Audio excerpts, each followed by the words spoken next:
Dennis, I want to talk to you about the personal role that a CEO, a founder, an owner, and the key leaders, business leaders, need to play in a digital transformation. And so talk to us about that. What has been your personal philosophy, and how have you seen that really impact the outcomes for the business efforts you've undertaken? Well, Huijin, I think it's a great question, right? And I want to start by basically talking about the fundamentals of the business they're in, right? So to me, there are two kinds of businesses. One is working on, for one of a better word, pure science, right? And there you need the raw technical expertise to really create the significant breakthrough that could be a 5x performance change in one or two variables of the business. But those businesses tend to be the 1%, maybe at most, I would say the 5% of businesses, right?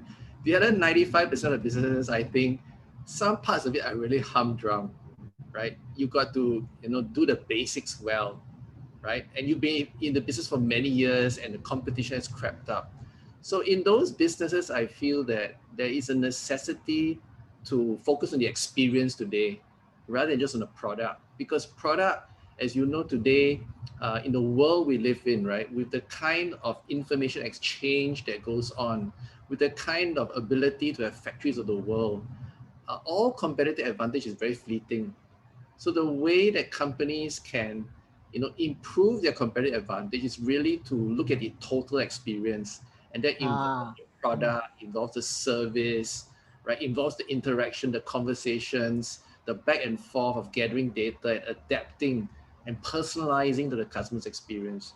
And I think there it is exceptionally important that things are coordinated, because in those businesses, I mean, you're lucky if you can find 10 small things that customers complain about. And some of these complaints, they don't even come to you because it's not enough, really for them to change provider, right? But if you string together 10, 15 of these what I call pet peeves, nuisance, or even small unmet needs, right? And you package them together, and then you can really make a big turnaround in the experience and therefore differentiate yourself. And I think Apple does this very well in personal computers, right? Personal computers are really commoditized. I mean, most companies don't even make anything, they just assemble it. And Apple's different. Now, the stuff they make, right, really focuses on the experience. And I think the newest chip that they've done on the Mac the laptop M1. example, right? Yeah, Mm. the M1 chips. I think those really are a good example of how the product, the service, right, really come together because they give you exceptional performance and long battery life together. And just the sheer attention to detail that goes into packaging the entire experience together. I think most of our businesses are in that category. And therefore, it is quite unavoidable that if you're going to transform the business, that attention to detail, right, that getting the experience right, and therefore the fussiness of getting it right and getting right for the customer, I think that's absolutely paramount. But of course, on top of that, right, how do you do that and make sure Mm. people don't get burnt out, right? Because it's very intense if you're going to perfect every single piece of the experience. And that's really, I think, a conversation that we have had many times around how do you have high challenge and how do you have high support, right? Yeah. In the language of digital transformation, high challenge is really about constraints. Because if you don't give people constraints, then innovation tends to be not that forthcoming, because without constraints, you can spend all the money. Actually, it goes the other way. A lot of money is wasted, right? But once you constrain something, then people really will think, and that leads to actually a better breakthrough.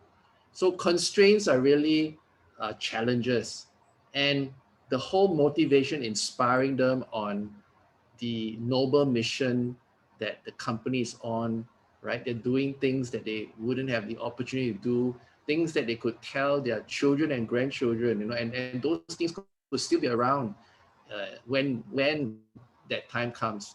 And so this balance of being very the ability to really challenge, to really get the breakthrough, but at the same time being very motivational, inspiring, and supportive, I think really gives the right combination for extremely high performance that's needed.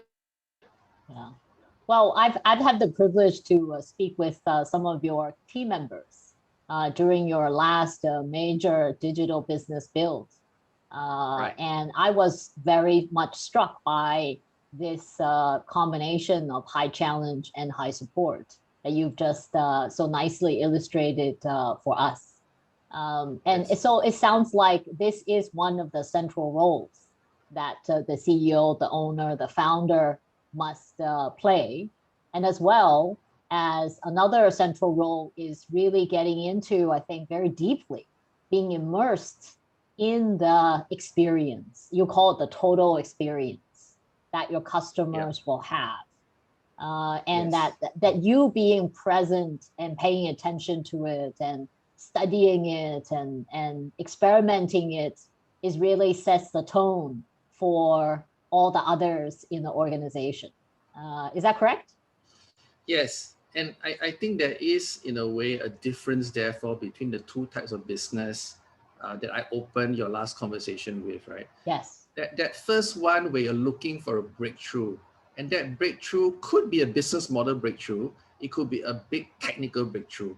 For example, the ability now to have reusable rockets, right? Now that needs a lot of science, right? And therefore, to a certain degree, not to say that you don't need to coordinate it, but I think that bottoms up ability to invent something breakthrough is very critical, right? And similarly, if you have a very elegant, if you found a very elegant way to pivot your business model, right?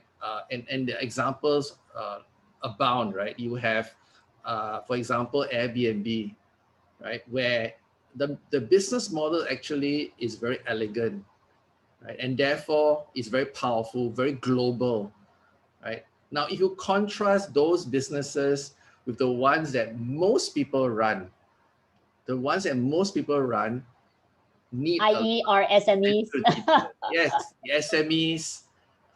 Most companies run businesses that are of that nature because not everybody is going to be able to have a very big strategic inflection point they can tap on, right? And so the rest of us really have to focus on the experience. And experience is going to be predicated on detail, the fussiness, right? The ability to make something much smaller than it could be, right? And I always remember this anecdote. I don't know if it's true, of Steve Jobs, where someone came to him and asked him, one of the engineers came to him and told him, look, we can't make the iPad any smaller, right? We've already taken out all the space possible. And the story goes that he threw it into a fish tank and saw the bubbles coming out and said that, well, there's a few more bubbles you can take out. So it needs that kind of attention to detail, which is then sometimes associated with the very terrible boss. Right? Right. You know the stories of Steve Jobs. Right. So I guess one of the things that, therefore, the challenge, right, for the leader is how can you create that level of fussiness needed for a great experience, right? But yet not have the dark side of the experience where you really become a very terrible boss by really heckling or demanding things that are not sufficiently supported by the motivation and the support that you're giving your team. So I would say yes, that attention to detail is extremely important in that kind of business because somebody needs to hang it all together, right? If it's uncoordinated, right, it's not going to work. So I'll give you an example, right, from the work that I've done in the past decade, right? And one of them was building the digital bank in Thailand and Indonesia. And one of the things we had to do was that we had to give the customer some credentials, right? If he's forgotten his password and his additional password, right, what is he going to do? So it's usually something you carry physically, right? And that would be, in the case of banking, it's likely to be a debit card. So we did, mandatorily pair it with a debit card. and therefore you could use those credentials. But I would admit that in this case, I think we didn't put enough attention on it, right? Because there were so many other things to do. One of the points here was that actually in Thailand, nobody used debit card. For some strange reason, they would rather go to the ATM, withdraw the money, come to the cashier and pay cash when actually the debit card works, right? So there was one factor that we didn't consider. The other was that people can't remember because when they forget their password, it's sometime down the road, right? And some of them didn't even activate their debit card because debit cards have been activated, right? So when they found that they needed the credentials, the debit card didn't work, right? So it caused all these problems. So it was easily fixed, but I just wanted to raise this example as something that there's a lot of coordination involved, right? So if you leave everything on their own, and you could see that it wasn't a major scientific discovery, right? It's a pet peeve. Very few things are. How do you assemble all these things together? You have to coordinate it significantly, and therefore the attention to detail, that coordination, I think that's absolutely critical to the success of a lot of digital transformations. And a lot of digital transformations need your process to be very good, right? Because experience is based on process. If your process is not good, then you cannot expect that technology will solve the problem for you, right? So these are very we important. wish, but it doesn't work that way. Yeah. Let me explore one other aspect of personal leadership that I think is quite central for many of our SMEs who've been in traditional businesses for a long time. They may have a lot of old veteran employees who've been there with them for a long time, very loyal, very capable, and also being used to doing business in a certain way. Yes. And and sometimes I find owners and CEOs and founders saying it's a real challenge to get them to embrace change, to embrace something unfamiliar and big sounding like digital transformation, right? Yeah. So I want to invite you to take back, maybe go back one episode when you were leading the retail banking franchises of some of the largest banks in Singapore. Yet you also introduced many innovative efforts. How did you go about really inspiring and challenging everybody to go on the change journey? Well, that's a great question, and I think a situation that is difficult because when a business, especially when the business is successful, people get used to a certain way of doing things, right? And also, to be honest, you can't always have everyone in a business that is kind of running as business as usual, right? To be creating stuff, right? Because then there's too much distraction. So there is sometimes a natural filtering where you then have people who are good at operating businesses, right? In businesses that are already have the momentum and are already operating in this way for some time and generating good income. And then one of the things about it, of course, is that then there tend to be a natural self-selection of folks that just want to do what they're doing very well, but not change it, right? And it goes together with a general fear of change in most of us. So in order to make this change happen, it is actually a form of difficulty. It is difficult, but a form of difficulty that's quite different from the startup. In the startup, everybody, hopefully you hire the right people, they're all raring to go, right? They're all here because they want to change the world, they want to do something different. But in an established company, that may not be the case. People are here to do the jobs that they do very well, and change may be quite foreign to them. So in that context, I think there are a few principles that you can follow, right? One is, of course, to make it clear to them how serious the situation could be.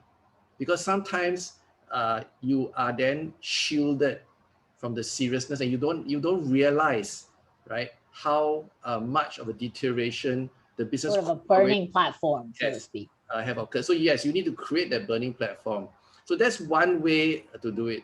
The other is, of course, to hive out a certain piece of the business that is in most need of transformation. Again, because the platform may be burning hotter, and therefore to get the necessary group of people together and identify the key elements and dimensions that need to be worked on, right? It's typically the same bunch of stuff, right? The customer, right? What are the customer's needs that we're not fulfilling, the competitor's not fulfilling? How much are they prepared to pay for that value that we're unlocking? And what are the capabilities that we need? And who are the people that we need? And in a lot of cases, you need builders, right? And when you are building something, the builders I found are most attracted by your purpose, your mission. They're not so attracted by the pay you're going to give them, right? And therefore, you have to really focus on that purpose, make it very exciting and interesting so that you can attract them. And between your purpose, which is your mission, and your ambition, which is your vision, right? That's what you're hiring them for, right? And if you can get the start point and the end point, then the rest of it is fun to them. That's how the builders view things, right? So creating that setup so that you can really thrive on attracting those builders, I think that's something that's absolutely critical. I think for a lot of the SMEs that we work with, we know that this is an issue because when you ask the SME, if he's having problems hiring, he says yes, right? Yeah, perennial challenge. Who wants to work for us? They want to work for the big guys. But then when you ask them in that same breath, so where's your mission? They might tell you, oh, I haven't worked on it, right? It's not very important, and so I think the catch-22 here, or kind of the irony of it, is that, look, if you don't work in your message, if you don't have a good purpose, if you don't have a great ambition, then yeah, you're not going to attract the builders. If you don't attract the builders, and you know that in a BAU business, you have a lot more people who are operating the business than builders, right? Then yeah, you're not going to be able to successfully find the people that can help you design that transformation that you need to make happen to sustain your business. Well, as Sun Yan, who you know well, chairman of LinHart Group, likes to say, founder, owner, CEOs, the good news and the bad news is it is all about you. So you are the constraint and you are also the solution. And we look forward to working with you to unleash the potential in your companies through digital and, most importantly, business transformation. Thank you. Thank you, Dennis, for your time.